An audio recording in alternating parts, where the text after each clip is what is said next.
Hello student, आश्रय दल में आपका स्वागत है। आज हम कक्षा 10वीं के भूगोल का तीसरा अध्याय जल संसाधन का भाग 2 देखेंगे। तो चलिए बच्चों शुरू करते हैं। आज हम पढ़ेंगे बहुउद्देशीय नदी परियोजनाएं और समन्वित जल संसाधन प्रबंधन। बहुउद्देशीय नदी परियोजना, इससे हम क्या समझते हैं? बहुउद्देशीय नदी परियोजनाएं जो होती है, जो मल्टीपर्पस रिवर प्रोजेक्ट है, उसके तहत जो होता है हम जो जल है उसका संरक्षण किस प्रकार से किया जाए, इसके तहत जो होता है वाटर का कन्वर्जन किया जाता है, उसको किस प्रकार से जो होता है जल जो है उसको हम संरक्षित कर सके। और समन्वित जल संसाधन प्रबंधन, किस तरीके से हम जल का प्रबंधन कर सके ताकि आज ही नहीं आने वाले समय में भी जो है आने वाली जो हमारी पीढ़ी है वो भी इस जल को उसका यूज अच्छे से कर सके। तो अगर हम ये देखें कि जल संरक्षण की जो नीति है वो केवल आज की नहीं है, बल्कि पुरातत्व वैज्ञानिक और ऐतिहासिक अभिलेख या जो दस्तावेज या अगर हम जिसे रिकॉर्ड कहते हैं, अगर हम उन्हें देखें तो ये उससे हमें ये पता चलता है कि हमारे प्राचीन काल से सिंचाई के लिए पत्थरों और मलबे से बांध, जलाशय अथवा झीलों के तटबंध और नहरों जैसी उत्कृष्ट जलीय कृतियां बनाई गई है। मतलब केवल आज ही नहीं, बल्कि अगर हम जल संरक्षण की बात करते हैं तो वो आज ही नहीं बल्कि आज से कई साल पहले भी जो है हमारे इतिहास में ये था। और हमें बहुत ज्यादा, अगर हम अपने इतिहास को देखते हैं तो हमें बहुत हर जगह पर जो होता है आपको बांध देखने को मिल जाएगा, चाहे वो राजस्थान में हो, मध्य प्रदेश में हो, गुजरात में हो, कर्नाटक में हो, आदि बहुत से ऐसे स्थान है जहाँ पर बांध है। और बांध बनाकर जो होता है वो ये कोशिश की गई है कि किस प्रकार से जो होता है वाटर है उसको कंजर्व किया जाए, उसको संरक्षित किया जाए, उसको एकत्रित किया जाए ताकि वाटर का यूज हो सके सिंचाई के लिए। मुख्य रूप से पहले जो होता है इरिगेशन या सिंचाई के लिए उसका यूज होता था। इसके साथ साथ जो होता है जो बाढ़ है उसको रोकने के लिए भी उसका प्रयोग किया जा सके। तो आज ही नहीं बल्कि आज से बहुत साल पहले भी जो है वो बांध वगैरह हमें देखने को मिलते हैं। स्वतंत्रता के बाद ही हमें यह देखने को मिल जाता है। प्राचीन भारत में जलीय कृतियां, अब हम देखते हैं कि प्राचीन भारत में जो होता है वो किस प्रकार से बांध, नहरों, झीलों का निर्माण किया गया था। तो चलिए बच्चों एक बार हम इतिहास पे दृष्टि डालते हैं। ईसा से 1 शताब्दी पहले इलाहाबाद के नजदीक श्रृंगवेरा में गंगा नदी की बाढ़ से जल को संरक्षित करने के लिए एक उत्कृष्ट जल संग्रहण तंत्र बनाया गया था। तो इलाहाबाद के पास भी जो होता है श्रृंगवेरा में भी गंगा नदी की जो बाढ़ है, क्योंकि जो गंगा नदी जो आप जानते हैं कि सबसे पवित्र नदी और बहुत बड़ी नदी है, तो उसके बाढ़ से जो होता है लोगों को और उस आसपास के इलाके को जो होता है संरक्षित करने के लिए जो है एक जल संग्रहण तंत्र उस समय भी बनाया गया था।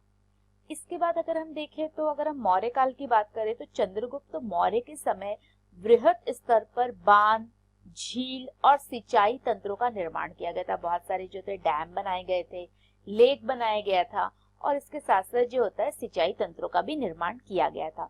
ऐसे ही एक उदाहरण हमें कलिंग जो होता है ओडिशा में, नागार्जुन कोंडा जो कि आंध्र प्रदेश में था, बेन्नूर कर्नाटक और कोल्हापुर जो है जो महाराष्ट्र में स्थित है, इन सभी जगह पे हमें उत्कृष्ट सिंचाई तंत्र होने के सबूत मिलते हैं। मतलब इरिगेशन जो होता है यहाँ पे सिंचाई होने का हमें पुख्ता सबूत प्राप्त होते हैं।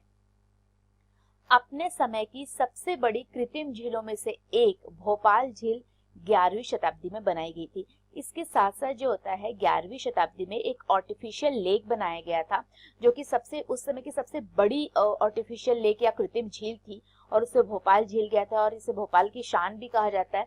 और उस समय एक कहावत भी थी जो आज भी प्रचलित है कि तालों में भोपाल ताल और सब तलैया। तो आप देख सकते हैं किस प्रकार से जो होता है ये मतलब उस समय बहुत ज्यादा प्रसिद्ध थी और आज भी प्रसिद्ध है।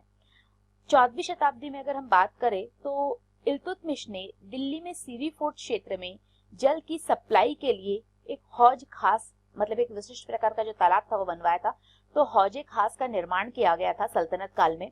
और यह जो होता है जिससे कि इस जो हौजे खास था उससे कि वाटर का सप्लाई होता था सीरी फोर्ट में, जो कि इल्तुतमिश के द्वारा बनाया गया था। अब आज हम समझने का कोशिश करते हैं कि बांध क्या होता है। तो आज जो बांध है उसे हम क्या कहते हैं? देखिए, बांध जो है वो एक तरीके से वाटर को कंजर्व करने के लिए पानी को एकत्रित करने के लिए जो है वो बनाया गया था, चाहे वो पानी जल को रोकने के लिए या दिशा देने या बहाव कम करने के लिए खड़ी की गई बाधा है, जो आमतौर पर जलाशय, झील अथवा जल भरण बनाती है। तो जो पानी का जो बहाव आता है उसको रोकने के लिए, कि उसको एकत्रित कर लिया जाए ताकि आज ही नहीं बल्कि आने वाले समय में भी उसका यूज किया जा सके, इन सब के लिए जो है बांध का निर्माण किया गया था। अधिकतर बांधों में एक ढलवा हिस्सा होता है जिसके ऊपर से या अंदर से जल जो है रुक रुक कर या लगातार बहता है। बांधों का वर्गीकरण उसकी संरचना और उद्देश्य या ऊंचाई के अनुसार किया जाता है। मतलब बांध का वर्गीकरण हम अलग अलग तरीके से कर सकते हैं कि वो किस उद्देश्य से है या फिर किस ऊंचाई के अनुसार जो होता है उसका वर्गीकरण किया जा सकता है, उसकी संरचना को ध्यान में रखते हुए।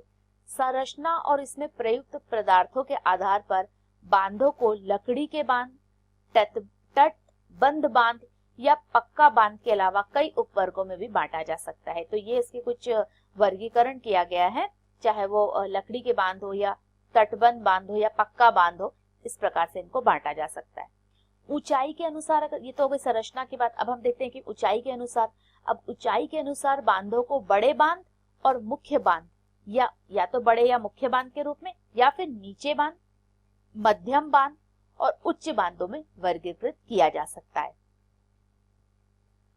परंपरागत बांध नदियों और वर्षा जल को इकट्ठा करने के बाद में उसे खेती और सिंचाई के लिए उपलब्ध करवाते थे। अगर हम बांध का यूज देखें पहले के समय में, अगर हम देखते हैं आज थोड़ा सा बांध का यूज जो होता है वो अलग तरीके से होने लगा है, लेकिन अगर हम अपने प्राचीन काल की बात करें तो उस समय जो है बांध का यूज जो होता है वो मुख्य रूप से क्या होता था कि जो नदी के जो जल होते थे उनको एकत्रित करने के लिए, या फिर जब बारिश होती थी तो वर्षा के जल को इकट्ठा करने के लिए होता था। और इस एकत्रित किए गए पानी से क्या होता था कि उसके लिए जो है खेती की जा सके, इसलिए सिंचाई की सुविधा जो है उपलब्ध करवाई जाती थी। तो ये जो है परंपरागत बांध जो होता है उसका यूज होता था।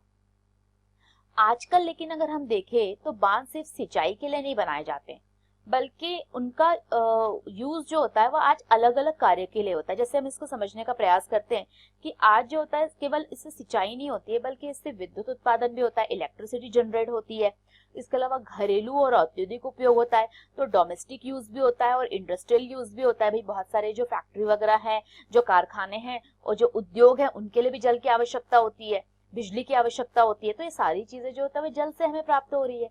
इसके अलावा जल की आपूर्ति, बाढ़ नियंत्रण, बहुत सारे जो आजकल हम देखते हैं कि बाढ़ आ रहा है तो बाढ़ को नियंत्रण करने के लिए भी बांध बनाए जा रहे हैं। और इसके अलावा जो एक तरीके से देखें तो एक टूरिस्ट प्लेस हो गया है, मनोरंजन के लिए, आंतरिक नौचालन के लिए भी ये होता है, और इसके साथ साथ मछली पालन भी होता है। तो आज केवल ये सिंचाई के लिए ही नहीं, बल्कि आज एक मल्टीपर्पज जो होता है यूज इसका होता है, किसका, डैम का। इसीलिए आज बांध को बहुउद्देशीय परियोजनाएं भी कहा जाता है, क्योंकि इसका केवल एक उद्देश्य नहीं है बल्कि इसके बहुत सारे उद्देश्य होते हैं।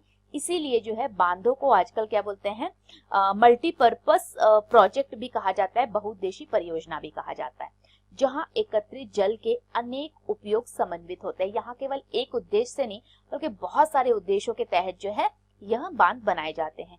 तो चलिए हम देखते हैं कि अभी स्वतंत्रता के बाद से जो होता है भारत में कितने बड़े बड़े प्रोजेक्ट आए हैं, कितने बड़े बड़े जो होता है मल्टीपर्पस जो प्रोजेक्ट बनाए गए हैं, बांध बनाए गए हैं। आज हम उसे समझने का प्रयास करते हैं। उदाहरण के तौर पे जो सबसे इंपॉर्टेंट है, सतलज ब्यास बेसिन में भाखड़ा नांगल परियोजना। सतलज ब्यास जो होता है बेसिन में एक परियोजना बनाई गई थी, एक प्रोजेक्ट बनाया गया था जिसे कि नाम दिया गया था भाखड़ा नांगल परियोजना। और ये क्यों बनाई गई थी, उसका उद्देश्य था एक तो बिजली पैदा करना, जल विद्युत का उत्पादन, और दूसरा था इरिगेशन या सिंचाई। तो इन दोनों ही काम के लिए जो है इस परियोजना की शुरुआत की गई थी। इसी प्रकार अगर हम देखें तो महानदी बेसिन में हीराकुंड परियोजना जल संरक्षण और बाढ़ नियंत्रण का समन्वय है। इसके अलावा अगर हम देखें तो जो सबसे लॉन्गेस्ट जो डैम है इंडिया का, जो सबसे लंबा बांध था, वो बनाया गया था उड़ीसा में स्थित है, हीराकुंड जो होता है। तो महानदी पर बनाया गया है हीराकुंड बांध परियोजना। और इसका मुख्य रूप से उद्देश्य क्या था कि एक तो है जल का संरक्षण करना और बाढ़ का नियंत्रण करना। तो इन दोनों उद्देश्यों के तहत जो होता है हीराकुंड परियोजना बनाई गई थी। क्या हुआ था कि देखिए स्वतंत्रता के बाद अगर हम देखें तो भारत को आजादी मिलने के बाद से जो है अगर हम देखते हैं तो इस प्रकार की जो मल्टी पर्पस जो प्रोजेक्ट है वो हमें देखने को मिलते हैं। क्योंकि स्वतंत्रता से पहले जब भारत उपनिवेश था तो भारत को जब आजादी मिली थी तो भारत की स्थिति इतनी ज्यादा, अर्थव्यवस्था इतनी चरमरा गई थी, इतनी खराब हो गई थी कि अब जो होता है उसमें सुधार की बहुत ज्यादा आवश्यकता थी। और इसीलिए जो है अगर हम देखें तो पंचवर्षीय योजनाएं बनाई गई थी। और इनमें जो होता है जो हमारे प्रथम प्रधानमंत्री थे जवाहरलाल नेहरू, उन्होंने भी जो है इस मल्टीपर्पज प्रोजेक्ट को जो होता है बहुत ज्यादा उन्होंने प्रमोट किया था। और उनको क्योंकि ये बहुत बहुउद्देशीय थी, बहुत सारे उद्देश्यों को लेकर चलती थी, तो इससे जो होता है भारत का विकास भी संभव हो पाया था। जवाहरलाल नेहरू गर्व से बांधों को आधुनिक भारत के मंदिर कहा करते थे। उनका मानना था कि इन परियोजनाओं के चलते कृषि और ग्रामीण अर्थव्यवस्था, औद्योगिकरण और नगरीय अर्थव्यवस्था समन्वित रूप से विकसित करेगी। जैसे कि मैंने कहा कि जब भारत आजाद हुआ था तो उस समय भारत में जो है आर्थिक अर्थव्यवस्था बहुत ज्यादा यहाँ की खराब हो चुकी थी। तो इकोनॉमिकली डेवलपमेंट जो होता है वो इंडिया का सबसे फर्स्ट मोटो था, फर्स्ट उनका उद्देश्य था कि किस प्रकार से भारत को आर्थिक दृष्टि से सक्षम बनाया जाए। और इसके लिए जो होता है बहुत बड़े बड़े डैम बनाए गए थे। डैम के चलते क्या हुआ था कि एक तो कृषि क्योंकि सिंचाई के लिए जो है वो जल प्राप्त होने लगा था, तो इससे जो होता है जो कृषि था उसमें बहुत ज्यादा जो खेती हुई थी, जो फसलें उगी थी उसमें इससे बहुत ज्यादा सहयोग प्राप्त हुआ था। इसके अलावा क्या हुआ था कि देखिए मल्टीपर्पज जो प्रोजेक्ट है उसके तहत सिर्फ सिंचाई नहीं की जाती है, अगर हम देखें तो इसमें जल विद्युत के द्वारा बिजली भी उत्पादन की जाती है। तो ये जो इलेक्ट्रिसिटी जब लोगों को मिली तो इससे ग्रामीण अर्थव्यवस्था में जो है बहुत एक अच्छी तेजी हमें देखने को मिली। इसकी वजह से क्या हुआ कि औद्योगिकरण, इंडस्ट्रियलाइजेशन हुआ, बहुत ज्यादा हुआ। और इंडस्ट्रियलाइजेशन की वजह से नगरीय अर्थव्यवस्था जो थी, जो अर्बन इकोनॉमी थी, वो भी जो है विकसित हुई थी। तो इन सभी के विकास में जो होता है बांधों का बहुत महत्वपूर्ण योगदान था। इसीलिए जो है जवाहरलाल नेहरू ने कहा था कि आधुनिक बांध जो है वो आधुनिक भारत के मंदिर हैं। इसके बाद हम बात करते हैं सरदार सरोवर बांध जो कि गुजरात में है और ये गुजरात में नर्मदा नदी पर बनाया गया है। यह भारत की एक बड़ी जल संसाधन परियोजना है। तो ये केवल अकेले नहीं है कि एक ही राज्य की नहीं है, बल्कि इसमें 4 राज्य हैं। तो इसमें महाराष्ट्र है, मध्य प्रदेश है, गुजरात है और राजस्थान, ये सब की जो है सम्मिलित परियोजना है सरदार सरोवर बांध। इसके अलावा सरदार सरोवर परियोजना जो है वो गुजरात के 9490 गांव तथा 173 कस्बों तथा राजस्थान के 124 गांव के सूखाग्रस्त तथा मरुस्थलीय भागों की जल की आवश्यकता को पूरा करेगी। क्योंकि हम जानते हैं कि गुजरात और जो राजस्थान है वो थोड़े से ड्राई है, मतलब सूखा क्षेत्र है। तो ये सरदार सरोवर परियोजना जो बांध बनाया गया था उसका मुख्य रूप से उद्देश्य ये था कि वे सूखाग्रस्त और मरुस्थलीय भागों में जो जल की कमी है तो इनकी कमी को पूरा करेगी। इसके बाद अगर हम बात करते हैं तो महाराष्ट्र में भी एक परियोजना बनाई गई थी, कृष्णा गोदावरी परियोजना थी। यद्यपि कृष्णा गोदावरी विवाद की शुरुआत महाराष्ट्र सरकार द्वारा कोयना पर जल विद्युत परियोजना के लिए बांध बनाकर जल की दिशा परिवर्तन कर कर्नाटक और आंध्र प्रदेश सरकारों द्वारा आपत्ति जताए जाने से भी हुई थी। इससे इन राज्यों में पड़ने वाले नदी के निचले हिस्सों में जल प्रभाव कम हो जाएगा और कृषि और उद्योगों पर विपरीत प्रभाव पड़ेगा। अगर हम जल को देखें तो देखिए जो बांध था, बांध निर्माण के अभी हमने बहुत अच्छे पक्ष को देखा है कि बांध निर्माण से होता है, लेकिन बांधों के बन जाने से और जिस प्रकार से आज हम उसका मल्टीपर्पज यूज कर रहे हैं उससे बहुत सारी समस्याएं भी हमारे सामने खड़ी हुई है, जिसको कि हम आगे वाले लेक्चर में समझने की पूरी तरह से कोशिश करेंगे। So what did we learn today, आज हमने क्या पढ़ा और क्या सीखा। तो सबसे पहले आज हमने ये देखा कि किस प्रकार से भारत में जो है बहुउद्देशीय नदी परियोजनाएं कौन कौन सी हुई, इन सभी परियोजनाओं को समझने का प्रयास किया और हमने देखा कि जल प्रबंधन के लिए जो है वो क्या क्या कार्य किए जा सकते हैं।